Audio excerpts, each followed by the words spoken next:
Hi everyone, welcome to my class. My name is Victor, thanks for tuning in. Now, a lot of English learners are still confused about the difference between borrow and lend. Now, a lot of reference books give you the meaning of these words, but it's still confusing. Well, today's your lucky day because I'm going to teach you a different way to look at these words to make sure you don't get confused anymore. Let's get started.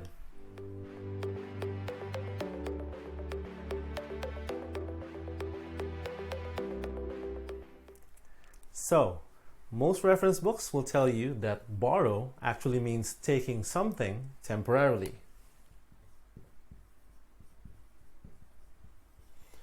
Whereas lend means giving something temporarily. And that's fine. The problem is that these two meanings don't actually tell you how to use these words properly. Another way to look at these words is how many objects they have. Now, in English, some verbs need to have an object. And when I say object, I don't mean thing. Objects in English grammar actually mean the word, the noun, the person, the thing that receives the action. Let me show you an example. Borrow is a verb that needs an object because you cannot just say, "Hey Bob, can I borrow what?" It needs an object, it needs a receiver, because without it, the meaning of the word is not complete. Same with lend. "Hey Bob, did you lend something," right? Yeah. So you can't just use lend without any kind of object. And that's where the biggest difference between these two words are. You see, borrow is actually a transitive verb.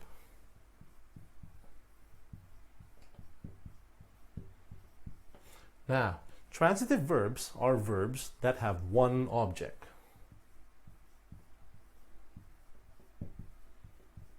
However, lend is different. Lend is actually ditransitive.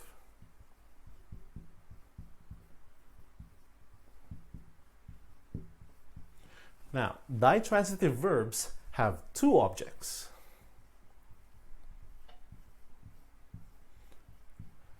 And these two objects, one of them will be the direct object, and the other one will be the indirect object. And that's the biggest difference, which means that every time you use the word borrow, you need to make sure that you have one object. With lend, you need to make sure you have two objects. Let me show you an example. John borrowed a pen. Now, if you look at this sentence, John is your subject, borrowed is your verb, and you only have one receiver of the verb, a pen. That's your object. Now, of course, in this sentence, you don't actually know who the owner of the pen is. You don't know who owns it. We know that John is not the owner because of the verb borrowed. Now, if you want to include information about the owner of the pen, then you have to use a preposition. For example, John borrowed a pen from Timmy. Now we know who owns the pen, but the word borrowed still has just one object. Let's look at lend this time. Lend is ditransitive, which means you need to have two objects. Here's an example. Timmy lent John a pen.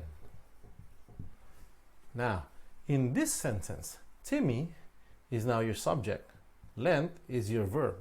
But if you look closely, lent actually has two objects, John and the pen. Now, obviously, Timmy didn't lend John because you can't lend the person. Which means in this context, a pen is actually the direct object. Now, who received the pen? John did. Now, because John received the pen, that makes him the indirect object. And that's it. Borrow, one object. Lend, two objects. Now, don't get me wrong, you can still use lend with just one object. For example, Timmy lent a pen. And that's fine, it's just that you're missing information. In this sentence, you don't actually know who received the pen. So if you want to add information, then you have to use another preposition. Timmy lent a pen to John. And that's it. However, it's more common to use lend with two objects because in reality, we want to make sure that we know who received the object that was lent. Simple, isn't it? Right. Let's look at some more examples.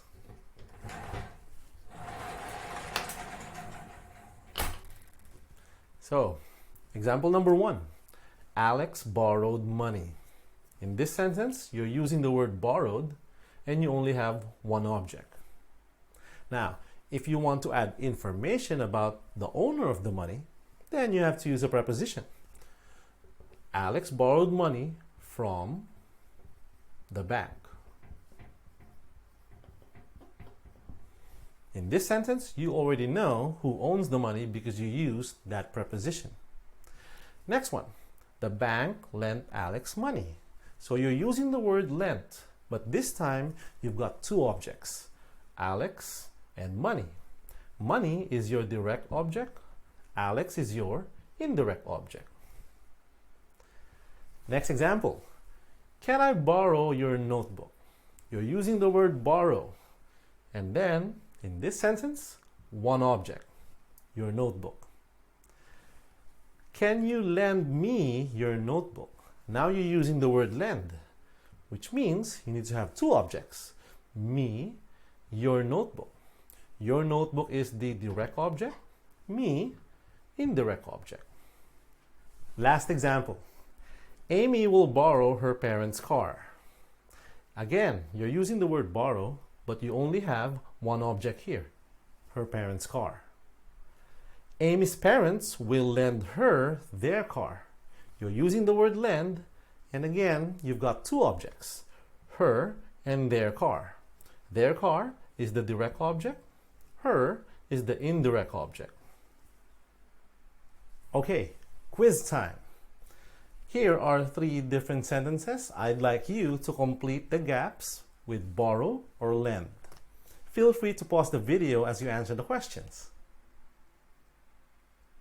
No, seriously, pause the video because I can't stand like this for a long time. Let's check. Number 1, libraries don't. How many objects do you see? People, books. Direct object, indirect object. So the answer is lend. Number 2, can you please, how many objects?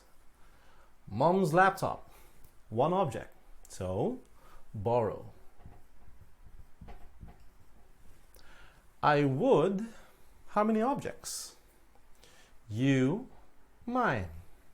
Direct object, indirect object. So I would lend you mine, but it doesn't work. Last one. Jane wants to, how many objects? Timmy, the money. Direct object, indirect object. Jane wants to lend Timmy the money. That she will, how many objects? Well, this is the object. Just one. So, borrow. From Mike. How many questions did you get correctly? And bonus lesson. What about the word use?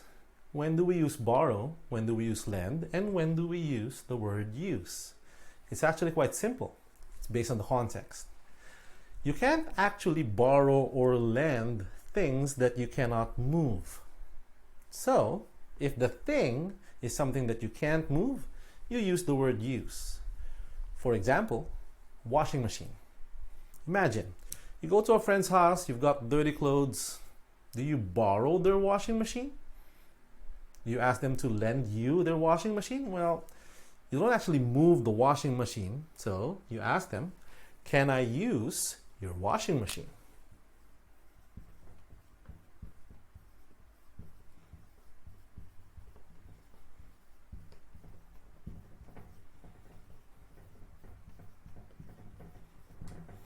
So it's inappropriate to use borrow and lend here because in the context, washing machine is something that you don't move. It's just something that you use. Another example, you're washing your clothes and you want to take a bath in a bathtub, but the bathtub isn't yours, you're in your friend's house. So do you borrow their bathtub? Do you ask them to lend you their bathtub? Not exactly. So you ask them, I'd like to use your bathtub. Using the word use is more appropriate here because bathtub is not something that you can move. Okay? Thanks for watching, everyone. If you like this video, please hit that like button and subscribe to my channel for more videos. I'll see you next time.